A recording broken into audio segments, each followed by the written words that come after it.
What's up, guys? So I don't think any of you all know this, but I am actually a licensed attorney. I graduated law school in 2020 and have been practicing law in Tennessee since 2021. And for a while, I've been thinking of kind of how to combine those two passions. These two passions I have of the law, and video games. Which is why today we are playing Phoenix Wright Ace Attorney Trilogy. I've actually never played any of the Phoenix Wright games, so this video series will serve as kind of my first reaction to the series as a whole, but also kind of want to walk y'all through kind of some of the things happening in the game and kind of giving my context to everything and kind of, I guess, how true to real life it is in a sense.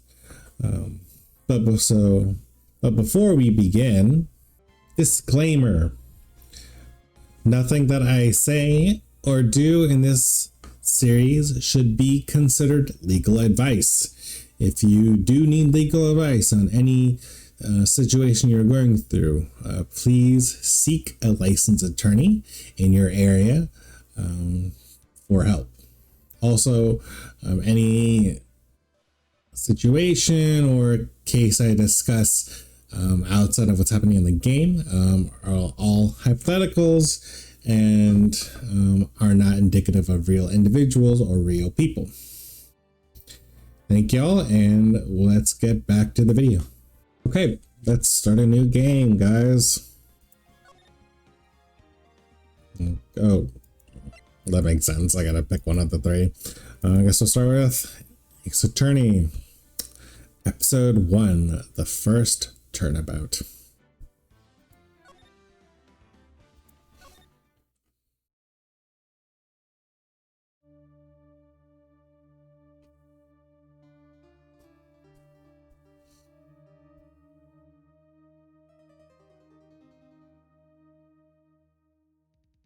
Murder.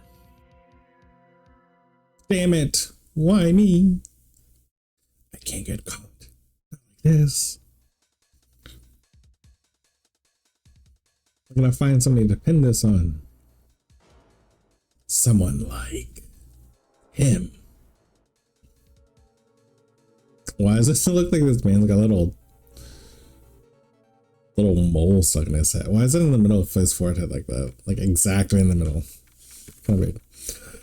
August 3rd, 9:47 a.m. District Court Defendant Lobby number 2. Boy, am I nervous. Right. Oh my God. Hi, Chief. Yeah, hello, Chief. Damn. Why we dressed like that, bro? Damn. Damn. Sorry, distracted. Keep going. Oof, I'm glad I made it on time. Well, not to say, Phoenix, I'm impressed. Not everyone takes on a murder trial right off the bat like this. Yeah. I mean, I feel like most attorneys wouldn't take a murder trial necessarily won't be as their first one, but I wouldn't say it's unheard of. It says a lot about you and your client as well. Thanks. Actually, it's because I owe him a favor. A favor?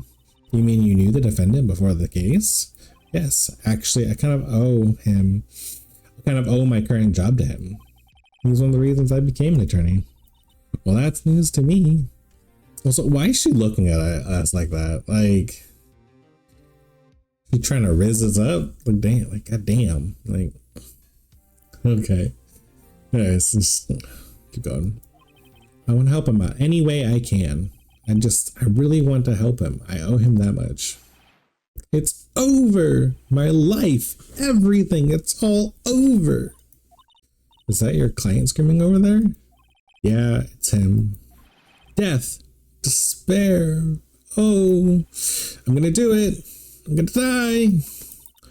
Sounds like he wants to die. Yeah. Nick! BUTZ? Why is his name BUTZ? Hey there, Larry. Dude, I'm so guilty. Tell them I'm guilty. Give me the death sentence. I ain't afraid to die. What are we at? It's a little concerning. What? What's wrong, Larry? Oh, it's all over. I'm finished. Finished. Can't live in a world without her. I can't. Who took her away from me, Nick? Who did this? Oh, Nick, you gotta tell me. Who took my baby away? The person responsible for your girlfriend's death? The newspaper says it was you.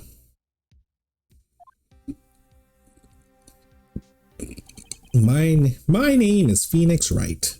Here's the story. My first case is a fairly simple one.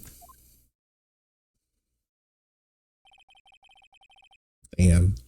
A young woman was killed in her apartment. The guy they arrested was the unlucky sap dating her. Larry BUTZ. That is such an unfortunate name. My best friend since grade school. Our school had a saying, when something smells, it's usually the butts. That is so mean. That is so mean. My God. In the 23 years I've known him, it's usually been true. He has a knack for getting himself in trouble. One thing I can say though, it's usually not his fault. He just has terrible luck. I could say that. But I know better than anyone that he's a good guy at heart. That and I owe him one, which is why I took the case, to clear his name. And that's just what I'm going to do. August 3rd, 10 a.m., District Court, courtroom number 2. Oh, this is an interesting courtroom. I wish I could go back and look at it more, but I'm sure we'll get to see more of it later. Court is now in session for the trial of Mr. Larry BUTZ. The prosecution is ready, Your Honor. The defense is ready, Your Honor. Well, first things first. The judge, 9 times out of 10, will not be the one to announce court is in session. As I'm sure well, not any, but I'm sure as most of y'all have watched at least, like a Judge Judy, CSI, anything like that. Almost 9 times out of 10, it'll be a bailiff. Bailiffs are, I guess, essentially like the security guards for the court. They'll, say, all rise, the Honorable blah, blah, blah, presiding of court, court's now in session. And then from there, that's when they'll announce the cases. But a judge usually doesn't announce that court is in session like that. Mr. Wright, this is your first trial, is it not? Yes, Your Honor. I'm a little nervous. Your conduct during this trial will decide the fate of your client. Murder is a serious charge. For your client's sake, I hope you can control your nerves. What the fuck? That is so mean as a judge. Like, this is your first trial as a new baby attorney, and you're already nervous, more than likely, because it's murder trial. And now the judge is like, make sure you don't fuck up. Also, there were like a bunch of people there, which looked like it could have been a jury. I don't know if they do this is a jury trial. I'm assuming it should be, because it's a murder trial. Also, I don't know if because it's a Japanese court, they do things differently in Japan. But either way, there are a bunch of other people there. And now as the judge have been like, oh, hey, everybody, just so everybody else knows, this is a little baby lawyer. Watch him fuck up. Oh, if I was him, I would be so mad right now. Thank you, Your Honor. Mr. Wright, given the circumstances, I think we should have a test to ascertain your readiness. What? What the test? We already went through a test. The test will consist of a few simple questions. Answer them clearly and concisely. I mean, I know this is a video game, so this is probably like a tutorial, but still. the test was the bar, right? You already, as a lawyer, right, you go through 3 years of law school and you take the bar. Well, and you also have a character witness exam. Like, there are so many steps to it. You've already passed. You've already shown that you have all the tools to be a lawyer. A judge should not be testing you in court for multiple reasons. Anyways, let's keep going. Please state the name of the defendant in this case. What? We're not even asking like legal questions. We're just saying, hey, you're a baby attorney.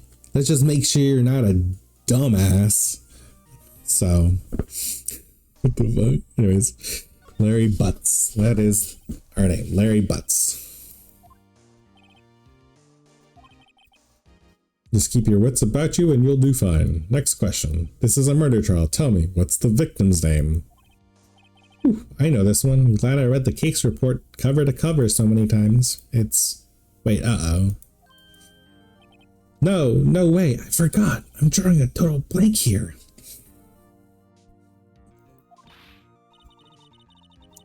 Phoenix, are you absolutely sure you're up to this? You don't even know the victim's name?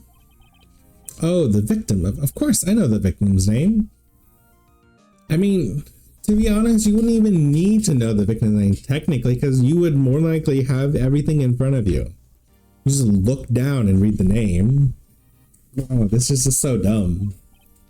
I just forgot temporarily. I think I feel a migraine coming on. Look, the victim's name is listed in the court record. See, yeah, they're doing this. Let's just be tutorial. But still, again, in real world, this would never happen.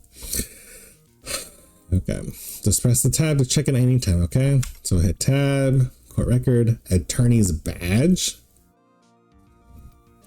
Do they have badges like that in Japan? That's kind of sick if they do. All you get is like a... at least here in the States, all you get is like a little like card. Like it looks like, it's not, this isn't it for me, but it's like the size of like a business card. And it's made of like the flimsiest paper you'd ever see. And that's supposed to be your like attorney bar card. It's crazy. Anyways, let's see, profiles. Cindy Stone. I guess that's our victim. Go back. Remember to check it often. Do it for me, please. I'm begging you. Mr. Wright, who is the victim in this case? Cinderbook. Cindy Stone. The victim's name is Cindy Stone. Oh, not correct. Now tell me, what was the cause of death? She died because she was... We know this one. I don't even have to look. We saw it at the very beginning of the episode. Hit with a blunt object. She was struck once by a blunt object. Correct. You've answered all my questions. I see no reason why we shouldn't proceed. I'm just saying, there are a lot of reasons why a judge could decide not to proceed with the case. I don't think I've ever heard of a situation where a judge has decided to proceed just because you couldn't remember a name. That's wild. That would be wild. You seem much more relaxed, Mr. Wright. Good for you. Thank you, Your Honor. Because I don't feel relaxed, that's for sure. Well then, first, a question for the prosecution. Mr. Peng? Yes, Your Honor. As Mr. Wright just told us, the victim was struck with a blunt object. Would you explain to the court just what that object was? The murder weapon was the statue of the thinker. It was found lying on the floor next to the victim. I see. The court accepts it into evidence. What? What? No, hold on. There's so many things wrong. What? No, there's so many things wrong with this. Okay. So, firstly, the judge here is asking, like, it sounds like, I mean, we'll keep going, but the judge already, like, asked the question of the prosecution. Like, generally in United States courts, there's like certain processes you go through before we even get to this step that we haven't even seen. So like, for instance, we call it voir dire. the very first step, just picking up a jury, which I don't even know we have a jury. We're just sitting here in front of the judge and they're already asking questions. Okay. It is wild. You would never do. There's so many steps that are being skipped. Again, at the video game, I understand, but still. Also, the judge just accepts this into evidence just because he's says the object. Firstly, before evidence can be accepted, the party has to request that thing, whatever that is be entered into evidence. Right. So, and also there has to be verification. So I know this is a video game, so you don't see everything, but for instance, this statue, is it like the actual statue? Is it just a picture of the statue? Because like, it's also, if it's the actual statue, you like have questions, like you have to like show like chain of custody, which is what chain of custody is basically saying, like, oh, we can show as a fact that from the crime scene to the police station to the court today, that it has been held by somebody, who it's been held by. So like, you always know where it's always been. And then there are like other questions about like authenticity when it comes to a photo. Like there's a lot of things, but a judge wouldn't just accept this into evidence like that. And we'll keep going. Statue added to the court record. Also, why is there no blood on it? There should still be blood on it. You wouldn't wipe the blood off of that either. You would keep it. They would stay the same because for a lot of, anyways, right? Be sure to pay attention to any evidence added during the trial. That evidence is the only ammunition you have in court. I mean, it's not the only ammunition, but it's definitely important. Use tab to check the court record frequently. Mr. Payne, the prosecution may call its first witness.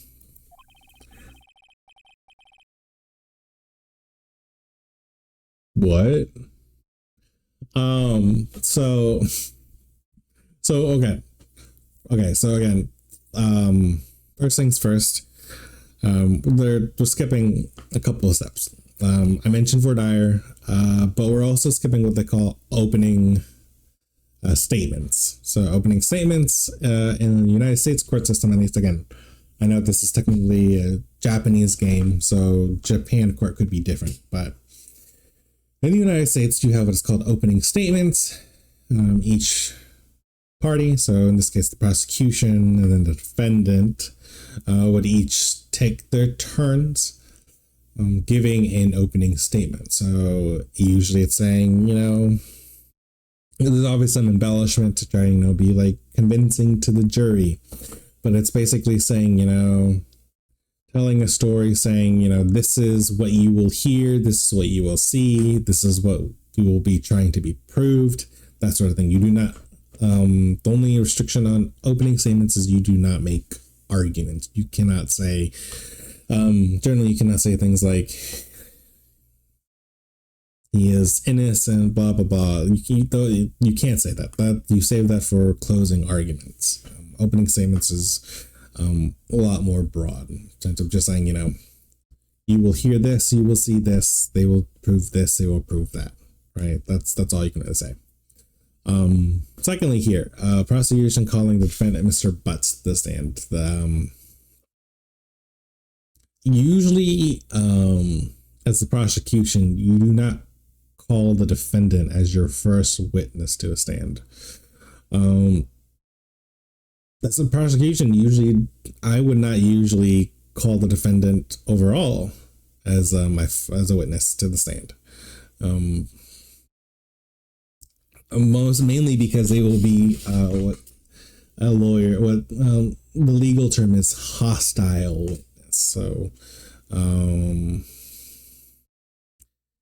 hostile witness being somebody who is not gonna go along with you, right? You're gonna ask a question, they're gonna resist, and you don't want that as to be your first witness. But also, like, what it sounds like in this case is like you don't have any other witnesses because you got the victim Sydney Stone and the other guy Larry BUTZ.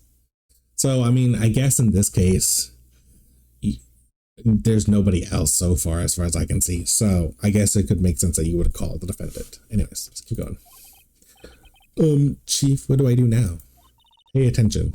You don't want to miss any information that might help your client's case.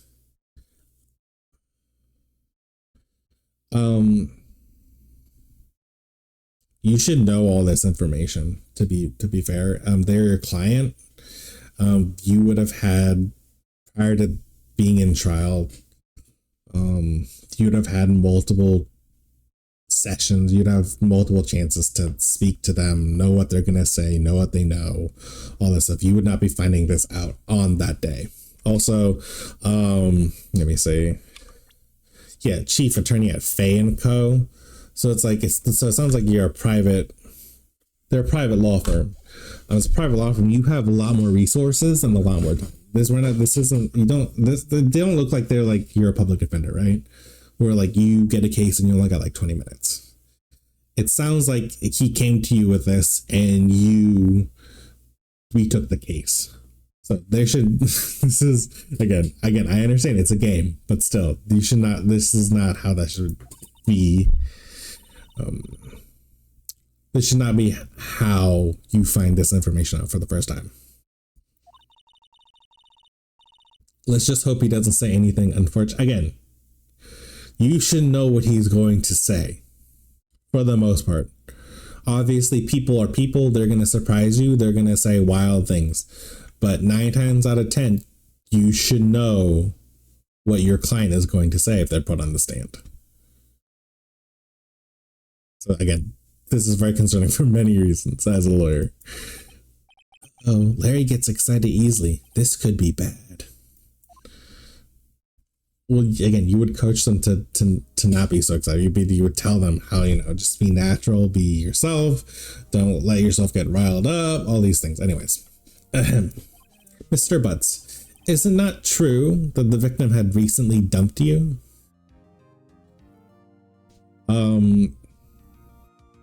So normally you couldn't ask these questions, a question like this. Is it not true that that's what we would call a leading question? As an attorney, I would object. If I was Phoenix right now, I would object, right? Saying leading question. But because as the party on direct, we call direct is kind of when you're bringing your witness. They're giving what they call direct testimony. So you're asking direct questions. A good direct is you want to ask very open-ended questions, letting your witness, party, whoever, tell their story, right? Convince the jury, all that stuff, good stuff. But also, in this case, like we mentioned before, Larry is what we would consider a hostile witness. So you could ask questions like this in this situation, but also you would have to ask the judge for permission first. You would say, this is hostile witness. May I ask? But also they would have to be hostile first.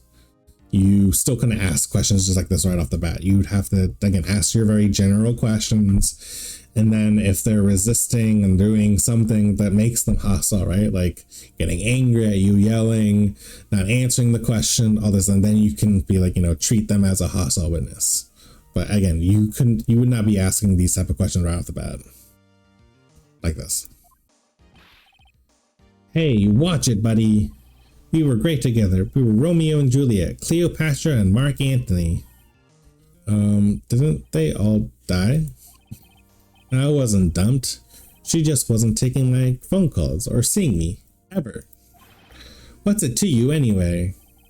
Mr. BUTZ, what you describe is generally what we mean by dumped.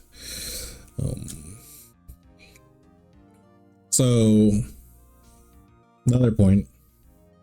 You, as an attorney, cannot respond like this to an answer.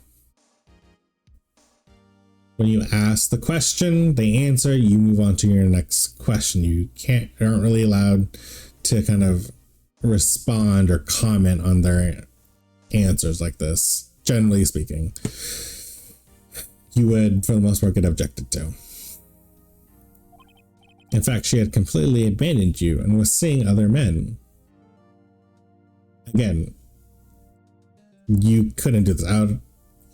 If I was Phoenix Wright, which I mean, I would object right immediately to this, because you as the prosecuting attorney right now are giving testimony, which you weren't allowed to do.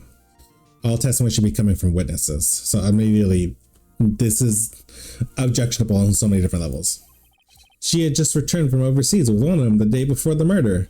What do you mean one of them? Lies. All of it lies. I don't believe a word of it. Your Honor, the victim's passport. According to this, she was in Paris until the day before she died. The victim apparently arrived home from Paris on 7/30, July 30th, the day before the murder. Indeed, she appears to have returned the day before the murder. Dude, no way. The victim was a model, but did not have a large income. It appears that she had several, quote, sugar daddies. Again, I've harped on this already, so I'm not going to harp on it much longer, but literally this whole section right now has so many problems with it. Daddies? Sugar? Yes, older men who gave her money and gifts. She took their money and used it to support her lifestyle. Dude, you can clearly see what kind of woman this Miss Stone was. Tell me, Mr. BUTZ, what do you think of her now? Again, so many issues, right? I don't think you want him to answer that question. Yeah, Larry has a way of running his mouth in all the wrong directions. Should I wait and see what happens or stop him from answering? I mean, you want to stop him from answering. Obviously, I guess we'll see what happens. My client had no idea the victim was seeing other men. That question is irrelevant to this case.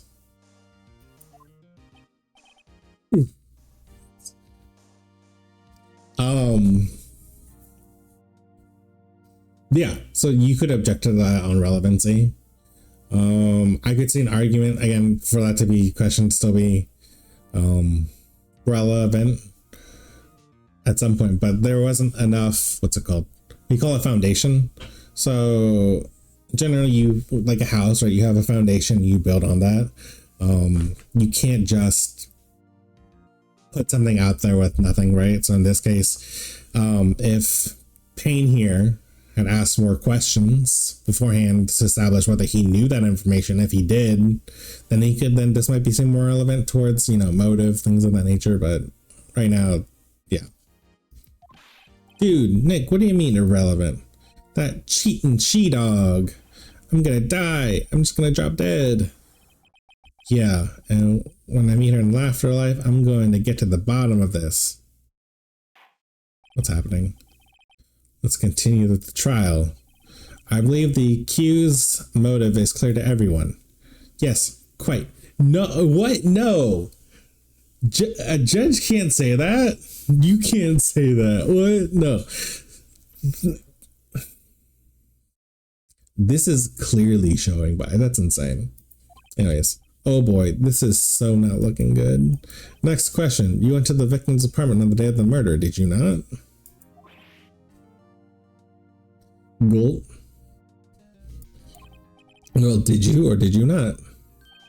Well, maybe I did, maybe I didn't. Uh-oh, he went. What do I do? I mean, it's the question. It's a very basic question that he should be allowed to answer.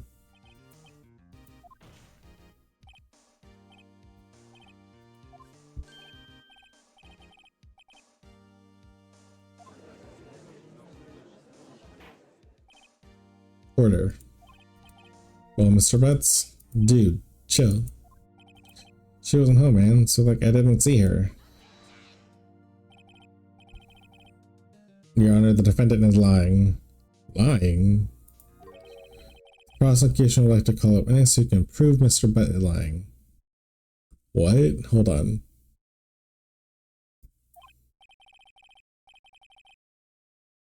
Well, that simplifies matter. Who is your witness? Then who found the victim's body? Just before making the gruesome discovery. He saw the defendant fleeing the scene of the crime.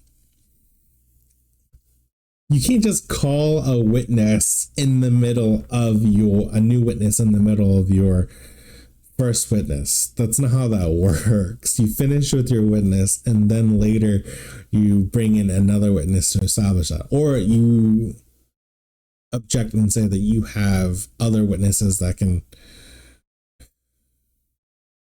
prove that. But again, this is why you wouldn't call him first.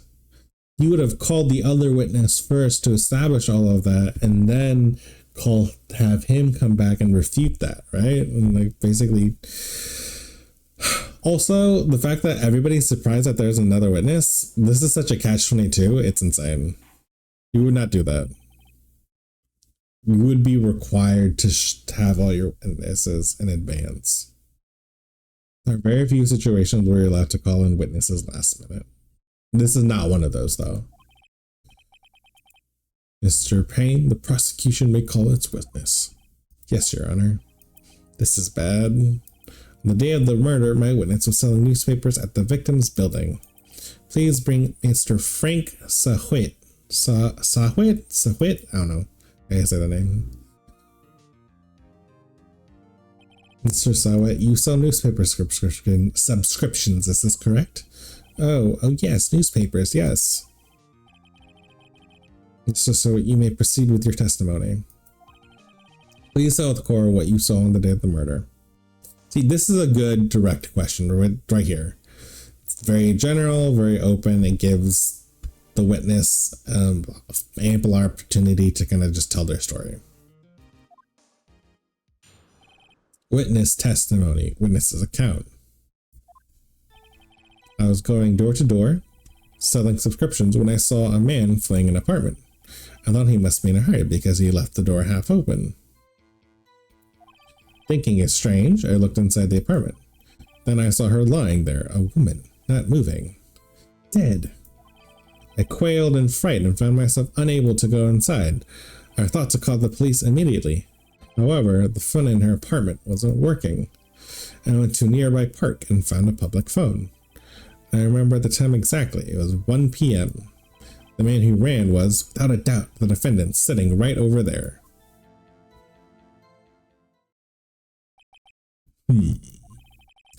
Larry, why didn't you tell the truth? Can't defend you against a testimony like that. Incidentally, why wasn't the phone in the victim's apartment working? Your Honor, at the time of the murder, there was a blackout in the building. Aren't phones supposed to be working during a blackout? What's with this? His surprise face is it's so weird. Yes, Your Honor. However, some cordless phones do not function normally. The phone that Mr. Sowit used was one of those. Your Honor, I have a record of the blackout for your perusal. Okay. Now, Mr. Wright. Yes. Yes, Your Honor. You may begin your cross-examination. Cross-examination, Your Honor? You would not be asking this as a question. And again, I know this is part of the game. All right. This is it. The real deal. Oh my God. This music just got so serious. It's kind of a bop though.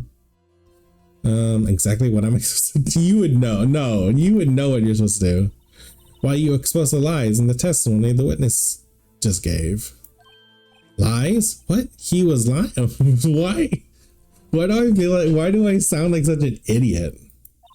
Your client is innocent, right? And that witness must have lied in his testimony. Or is your client really guilty? How do I prove he's not? You hold the key. It's in the evidence. Compare the witness testimony to the evidence in hand. There's bound to be a contradiction in there. First, find contradiction between the court record and the witness's testimony. Then, once you've found the contradicting evidence, present it and rub it in the witness's face. Okay.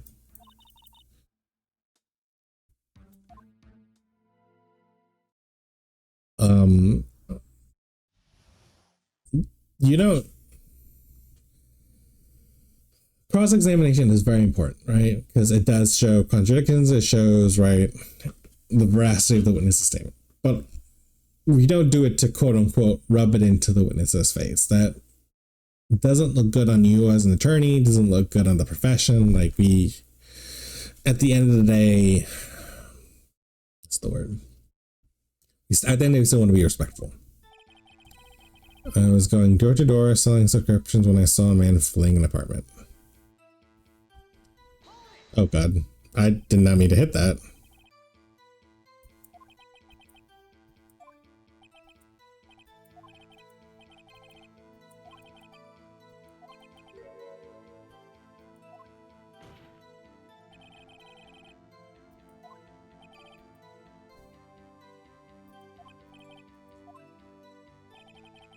I thought he must be in a hurry because he left the door half open behind him.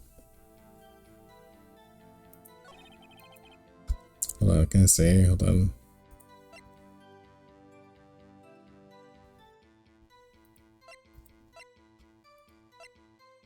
Okay.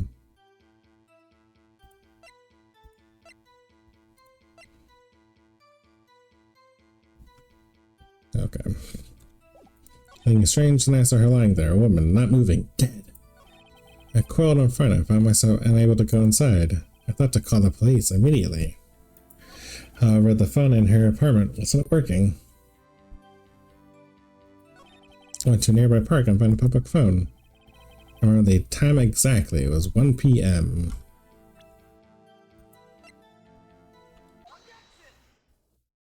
You found the body at 1 p.m.? You're sure? Yes, it was 1 p.m. for certain. Frankly, I find that hard to believe. Your statement directly contradicts the autopsy report. The autopsy notes the time of the death at sometime after 4 p.m. There's nobody to, no body to find out 1 p.m. How do you explain this 3-hour gap? Oh, that. Oh, this is trivial. The witness merely forgot the time. After his testimony, I find it hard to believe.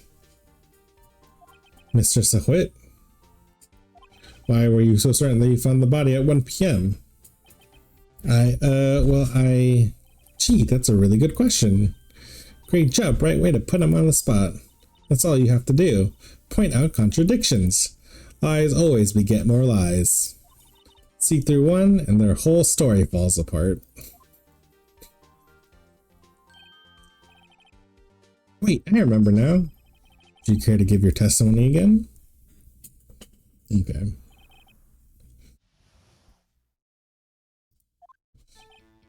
You see, when I found the body, I heard the time.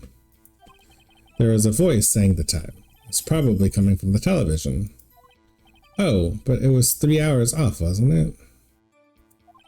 I guess the victim must have been watching a video of a taped program. That's why I thought it was 1 p.m.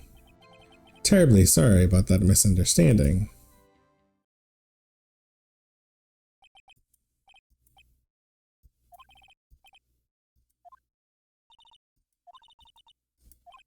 Got this. Okay. That's a weird thing to say. You see, when I found the body, I heard the time. I don't think I have anything.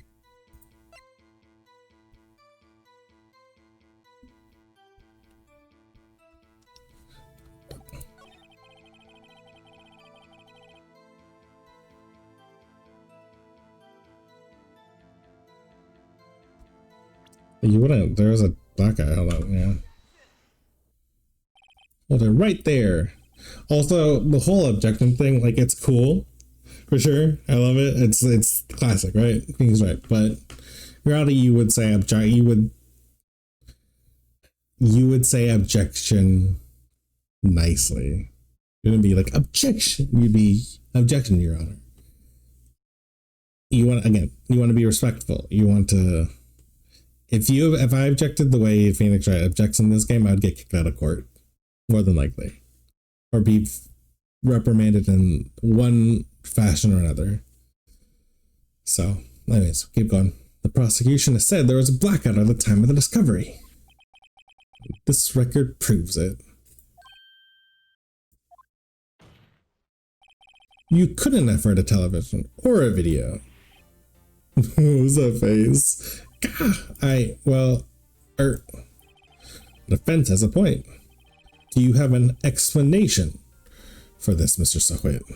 No, I find it quite puzzling myself, quite. Wait, I remember now, Mr. The court would prefer to hear an accurate testimony from the very beginning. These constant questions are harming your credibility. Again, a judge shouldn't be making all these so many opinionated comments, as that affects the, again, in this case it should be a jury. It would affect the jury's opinions about the case and other things, but again, so let's keep going. Then you seem rather distraught. Oh, he's bald. I just noticed that. But my apologies, Your Honor. It must have been shock of finding the body. Very well, Mr. Sahwit. Let's hear your testimony once more, please. Hearing the time. Actually, I didn't hear the time. I saw it. There was a table clock in the apartment, wasn't there? Yeah, the murder weapon. The killer used it to hit the victim. That must have been what I saw. Oh my goodness. You saw a clock? I guess that would explain it. The defense may cross-examine the witness. Gladly.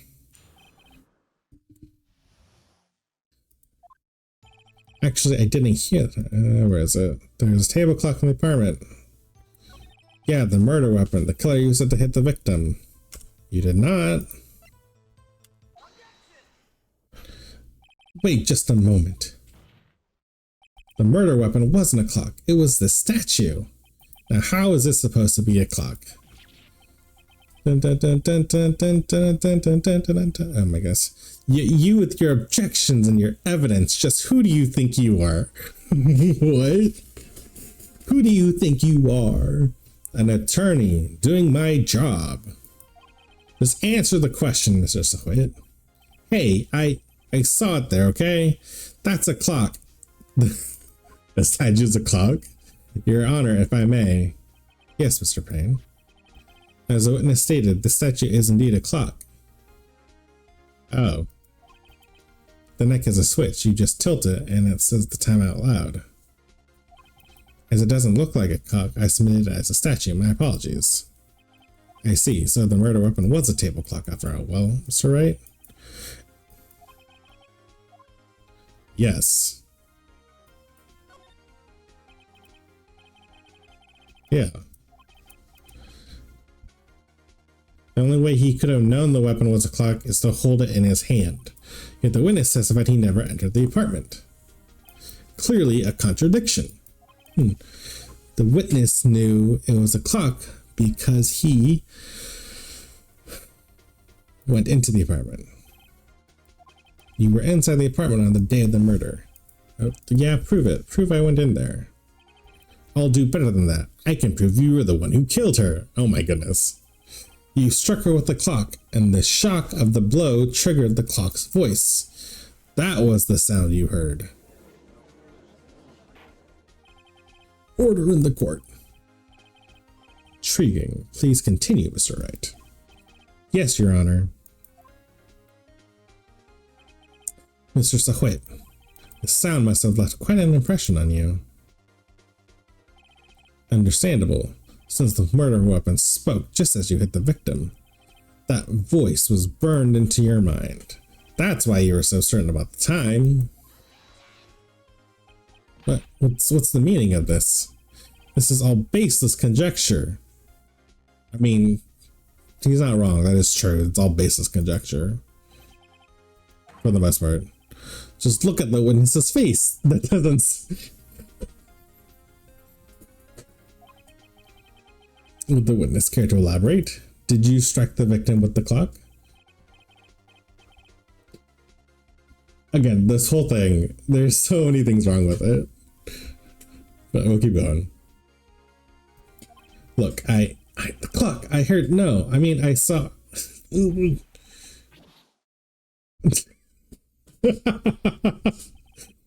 the frick? That's funny. Shut up, shut up, shut up, shut up. I hate you. It was him, I tell you. I saw him. He killed her and he should burn. Give him death. Order. Order in the court, I say. Your Honor, a moment, please. There isn't a shred of evidence supporting the defense's claims. Mr. Wright, Your Honor, you claim the sound the witness heard came from the clock. Do you have any evidence? The whole case is riding on this. I'd better think it through thoroughly. Your Honor, the sound Mr. Howitt heard was definitely this clock. A fact which is clear if you simply ask the neighbors, examine the batteries, try sounding the clock.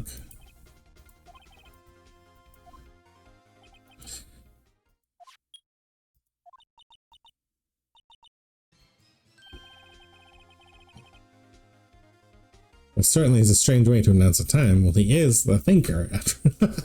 Get it? I think. Oh, yeah, that's funny. So we've heard the clock. What are your conclusions, Mr. Wright? What? You wouldn't. Okay. Nice. Mr. Payne, can you tell me what time it is now? It's 11:25. Ah! As you can see, this clock is exactly 3 hours slow, precisely the discrepancy between Mr. Sahwit heard and the actual time of death. So, Mr. Sahwit, try to talk your way out of this one. Ha! Ha ha! You forgot one thing. Uh-oh. What's he talking about now? Well, it may seem like the clock is running 3 hours slow. It proves nothing. How do you know it was running 3 hours slow on the day of the murder? If you can't prove that, you don't have a case. Why is there so much? There's so much back and forth going on. It's kind of funny. Damn it. I was so close. It's right.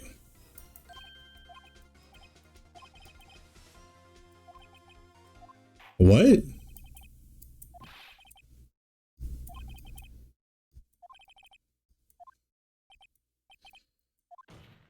Almost had him. Sorry, Larry. I failed you. What? Not so fast, Your Honor. What? Chief. Listen up, right? Don't throw this one away. Not like this. Think. But Chief, it's over. Can't prove the clock was slow today. Nobody can prove that. Well, yes, but that doesn't mean you can't still win. Try thinking outside. Don't waste time doubting the facts. Assume the clock was 3 hours slow and think through it. And show why was the clock 3 hours slow? Figure out the reason and you'll have your proof. Right. Can you think of a reason as to why the clock would be 3 hours slow? Yeah. Maybe I can prove it. You must have evidence somewhere that can prove it. Find it and let them have it. You say the clock was already running slow on the day of the murder. Of course, there is a piece of evidence in the courtroom that can prove my claim beyond a doubt. Ha, tough words. Let's see you pull it off. Let's see this evidence that proves the clock was slow. I'm assuming it's a time difference, right? You wouldn't say take that. The victim had just returned. Also, I just realized. Hold on. I just realized I'm covering it. That's right here. The victim had just returned home from abroad the day before the murder. As we all know, the time difference between here and Paris is 9 hours. When it's 4 p.m. here, it's 1 a.m. the next day there. The clock wasn't 3 hours slow, it was 9 hours fast. The victim hadn't reset her clock since returning home. That's why the time you heard when you struck her dead in her apartment was wrong. Proof enough for you, Mr. Sahwit, or should I say, Mr. Did It? It's so dumb. Oh, why is he? Did he vomit? Well, order, I say. Well, this case has certainly turned out differently than we all expected. Mr. Payne, your witness, he was arrested and has been taken away, Your Honor. Very well. Mr. Wright, yes, Your Honor. I have to say, I'm impressed. I don't think I've ever seen someone complete a defense so quickly and find the true culprit at the same time. Thank you, Your Honor. At this point, this is only a formality, but this court finds the defendant, Mr. Larry BUTZ, not guilty. Oh my goodness, this is so dumb. Confetti? I wish they had confetti every time there was a not guilty verdict. That'd be funny. God, this is so weird. There's so much back and forth that's kind of crazy. And with that, it turns out that Frank Sequit was a common burglar. He posed as a newspaper salesman to check and see when people were out of the house. That day, when Mary went to her apartment, the victim wasn't home. After he left, Mr. Sequit let himself in to do his dirty work. While he was searching her place, the victim returned. Flustered, Mr. Sequit grabbed the nearest blunt object he could find. The statue. Well, the clock. It's a clock statue. August 3rd, 2023. District Court. Defendant Lobby number 2. Whew, I still can't believe we won. Right, good job in there. Congratulations, thank you. Thanks, Chief, and all to you. Yeah, not at all. You fought your own battles in there. It's been a while since I've seen a trial end on such a satisfying note. I mean, I feel like that's a problem if none of your trials are ending satisfyingly. I feel like that's a problem with... Honestly, that's a problem with you as a lawyer. I've never seen the chief looking this happy. Is she this glad? If she's this glad, imagine how Larry must feel. Well, I just don't know why she's looking at us. She's trying to riz us, really though. But it feels like it. I mean, hey, I'll take it. My life is over. Larry, you're supposed to be happy. What's wrong now? Oh, Nick, don't worry about me. I'll be dead and gone soon. Good. Wait, no, I mean, bad. Larry, you're innocent. The case is closed. But my Cindy Wendy's gone, man. Gone forever. Go find another. You know, fish in the sea and all that. God dang. Larry, she was... Never mind. Congratulations, Harry. Harry? Here. Yes, you. I can practically see the headline. I can practically see the headlines now. Harry BUTZ, innocent. Thanks. I really owe you one. I won't forget this, ever. Let's celebrate. Dinner? Movie? My treat. Oh no, I couldn't. Hey, I was the one who got you off the hook. Oh hey. Here, take this. It's a present. A present? For me? Wait, wasn't this the evidence that... Actually, I made this clock for her. I made one for her and one for me. Oh, really? You made this? I mean, I'm not gonna lie, I wouldn't... If you had told me he made that, I wouldn't believe it. Well, thank you. I'll keep it as a memento. Yo, Nick. Why did his face change so much? Also, why is his mouth askew? Like, his mouth isn't straight. Like, look at that. Yo, can you believe it? I was so into that chick, and she was just playing me for a fool. Don't that make you just want to cry? Larry, are you so sure? Excuse. Is that where we get excuse me, or is it just, that's fine. I think she thought quite a lot of you in her own way. Nah, you don't gotta sympathize with me. It's okay. It's okay. Oh, I'm not just sympathizing, really. Isn't that right? Don't you have something to show your friend? Something that proves how she felt about him?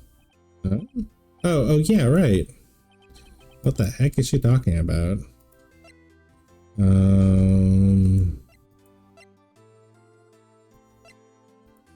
Is it the statue?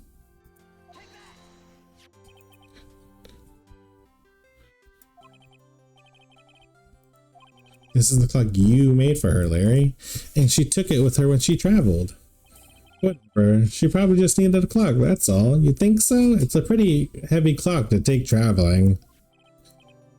Well, make it of it what you will. Hey, Nick. I'm glad I asked you to be my lawyer. Really, I am. Thanks. Hope that made him feel a little better. Right? I hope you see the importance of evidence now. Also, hopefully you realize things change depending on how you look at them. People, too. We never really know if our clients are guilty or innocent. All we can do is believe in them. That's true. That is very true. And in order to believe in them, you have to believe in yourself. What is it? The believe in the me that believes in you? That's what it feels like. Right? Listen, learn, grow strong. Never let go of what you believe in. Never.